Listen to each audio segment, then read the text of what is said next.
There are more than 100 million channels on YouTube right now. Every minute, 500 hours of video get uploaded, and 90% of channels never reach 1,000 subscribers.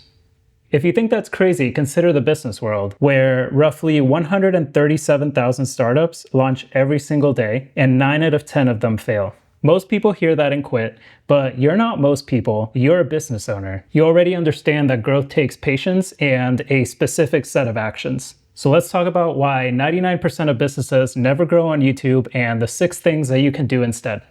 Okay, so the first problem is that most businesses treat YouTube like it's a commercial. It's buy my thing, here's my product, here's why we're amazing. And when viewers feel like they're being sold to, they leave. For example, think about the last time that you clicked on a video and within 10 seconds it felt like an ad. You didn't hate the business, you just didn't like being pitched to. Now compare that to a business that genuinely teaches you something useful first.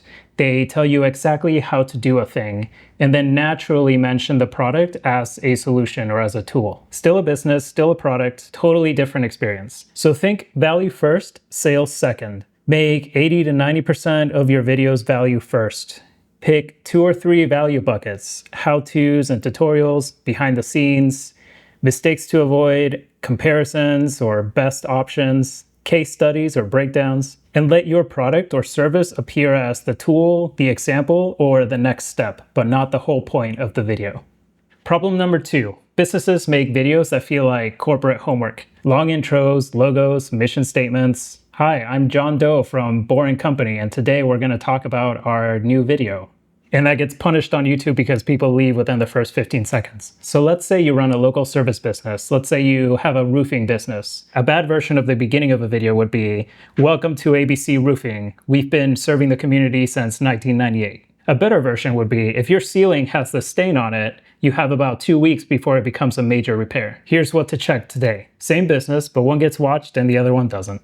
So remember, no long intros, start on the problem or the promise. Use a simple hook formula. If you're a certain type of customer and you're dealing with this pain, then this will fix it. And make sure you have an idea, a thumbnail, and a title that are all specific, outcome-based, and written like a human would search for it. Also, another tip, if you can't say what the video is about in one sentence, then your viewer's not going to get it either.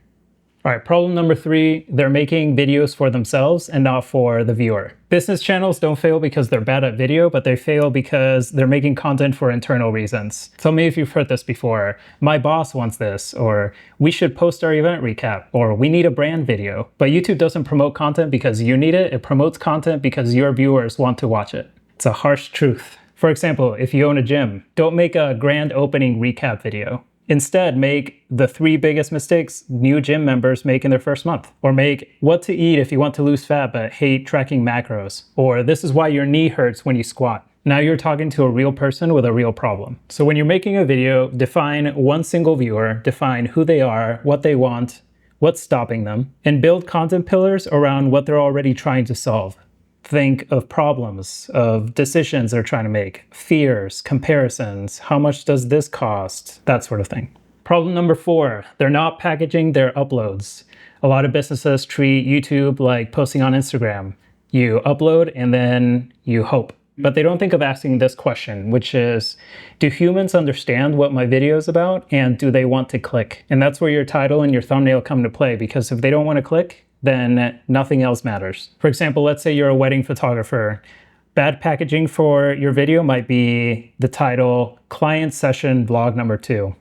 And the thumbnail is a random shot from the photo shoot. It might be a good memory for you, but a stranger on YouTube is gonna ask themselves, why should I even click on this? Better packaging might include a title that says, how to look natural in wedding photos, even if you hate cameras.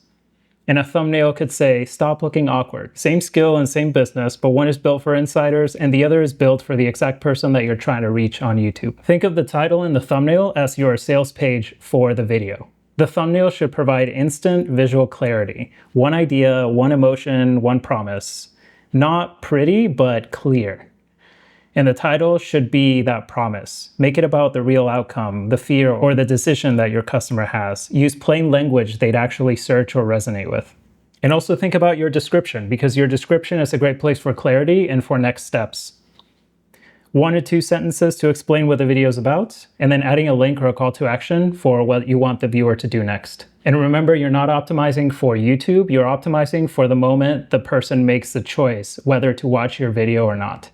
Speaking of CTAs, another problem is that businesses stop at views instead of turning their viewers into customers. Even if businesses do get a lot of views, they fail because they never turn that into revenue. There's no next step, there's no funnel, there's no lead capture, it's just content floating in space. So let's say you're a wedding venue and a viewer watches your video, how to find a wedding venue in North Carolina. Then what?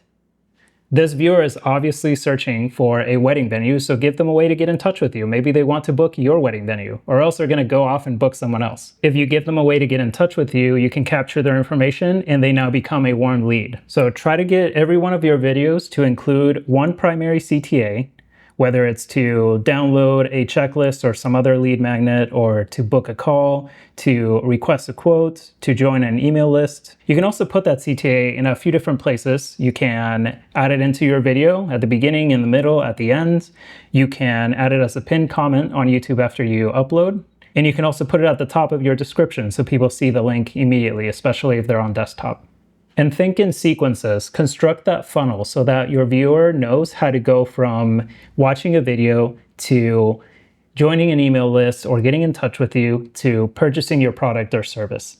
And the 6th problem is that businesses are inconsistent because they don't have a system. Businesses don't quit YouTube because they don't believe in it. They quit because it becomes a thing that they don't have time to do and they don't stick with it long enough to see results. So this ends up looking like publishing 2 videos, then nothing for 3 months, then a random upload here or there, and then nothing again. For example, imagine if you marketed your business in the same way. If you ran ads for 2 weeks and then you didn't do anything for 3 months, you'd see no results. You wouldn't expect results. And YouTube's the same way. It compounds when you show up. So pick a sustainable cadence. 2 videos per month is enough to win if they're strong. Batch your workflow. Maybe 1 week you do research and outlines. The next week you record 2 videos, the next week you edit, and the last week you publish. And keep a simple idea bank of customer questions, of objections, comparisons, mistakes, behind the scenes, that sort of thing. So if you want to grow your business on YouTube, stop doing what 99% of businesses do. Stop making ads, stop making corporate content, speak to one real viewer, upload with intent, learn from the data, build a system for consistency, and turn views into leads and customers. And if you're ready to start making videos and you need some ideas, check out this video where I teach you how to never run out of video ideas for your YouTube channel. I'll see you there.